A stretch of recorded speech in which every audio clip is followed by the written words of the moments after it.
तो She Hulk attorney at law series Disney plus Hotstar पर release हो चुकी है और इसका पहला एपिसोड हमारे सामने आ चुका है। और ये एपिसोड बहुत ही ज़बरदस्त और फास्ट पेस था, जहाँ अब तक की मार्वल मूवीज़ में किसी सुपर हीरो का ओरिजिन पता लगने में काफ़ी टाइम लगता था, जैसा कि हमने मून नाइट और मिस मार्वल सीरीज़ में देखा था। लेकिन यहाँ पर हमें सब कुछ पहले एपिसोड में ही क्लियर कर दिया गया कि जेनिफर वॉल्टर्स को अपनी शी हल्क की पावर्स कैसे मिली। और यहाँ पे अभी भी कुछ और क्लियर होना बाकी है, जैसे सकार शिप का दिखना, तातियाना का दिखना और आयरन लीजन हेलमेट का भी दिखना। जहाँ हमें सकार शिप का दिखना सीधा सीधा इशारा कर रहा है वर्ल्ड वॉर हल्क, लेकिन हम सिर्फ एजम्पशन ही कर सकते हैं। के बारे में हम आगे बात करेंगे। तो दोस्तों, आज हम बात करेंगे She Hulk attorney at laws के पहले एपिसोड के बारे में। तो स्पॉयलर्स को ध्यान में रखते हुए चलिए शुरू करते हैं। तो जैसा हम सब जानते हैं, शी हल्क कॉमिक्स में फोर्थ वॉल ब्रेक करके ऑडियंस से बात करती है।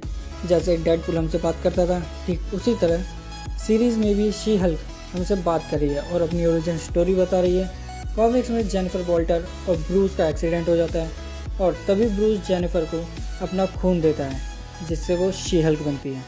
पर वहीं इस सीरीज़ में शी हल्क के ओरिजिन को इतना सिंपल तरीके से दिखाया गया है कि एक पर्सन का ब्लड दूसरे पर्सन की इंजरी पर गिरने से खून की अदला बदली नहीं हो जाती।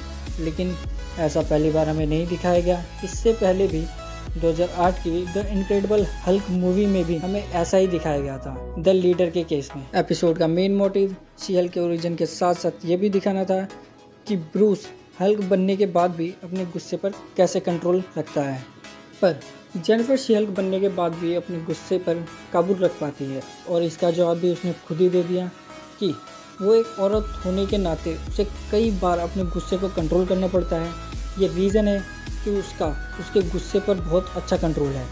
इसी के साथ टोनी और ब्रूस की बनाई मैक्सिको में सीक्रेट लैब भी दिखाई गई और ये भी बताया गया कि प्रोफेसर हल्क वापस से ब्रूस कैसे बना, जैसे कि हमें शैंग-ची and the legend of 10 rings के पोस्ट क्रेडिट सीन में दिखाया गया था। पोस्ट क्रेडिट सीन में ब्रूस ने एक गैजेट पहना हुआ था जो कि हल्क बनने से रोकता है, लेकिन इस एपिसोड के एक्सीडेंट में उसका गैजेट टूट जाता है तो वो फिर से प्रोफेसर हल्क बन जाता है। और यहाँ ये भी क्लियर हो गया कि अपना हल्क ज़्यादा पावरफुल है शी हल्क से, जब एक छोटी सी चट्टान को अर्थ के एटमॉस्फेयर से बाहर फेंक देता है। और वहीं हम बात करें ब्रूस और जेन के सामने आई शिप की, तो ये शिप सकारन है, जो कि बिल्कुल सिमिलर है ग्रैंड मास्टर की द फन शिप से। तो शिप ज़रूर कुछ ना कुछ मैसेज लाया होगा, और जैसा कि हल्क बोलता भी है कि उसे इसके बारे में पता लगाना होगा।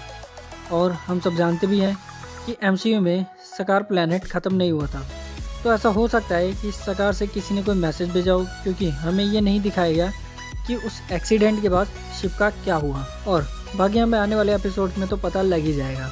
और साथ ही साथ शी हल्क का ब्लड सैंपल भी सुपर सोल्जर सीरम के सिमिलर ही है, क्योंकि उसके गुस्से पर कंट्रोल भी रहता है और साथ ही साथ वो स्ट्रॉन्ग भी है। यहाँ पर कुछ रेफरेंसेस सीधा सीधा कॉमिक से लिए गए हैं, जैसे हल्क और शी हल्क के बीच की फाइट और जेनिफर का अपनी ड्रेस और सैंडल्स के लिए अपनी चिंता जताना। सीरीज में अटल जोक्स को भी यूज़ किया गया, जो कि सच में फनी थे। तभी तो डिज्नी प्लस हॉटस्टार ग्रो करेंगी। जैसे मून नाइट में वॉयलेंस की लिमिट को टेस्ट किया गया था और मल्टीवर्स ऑफ मैडनेस में डार्क फैंटेसी को टेस्ट किया गया था। और हमें यह भी पता है कि कैप्टन अमेरिका अभी जिंदा है और ये हल्क जानता है।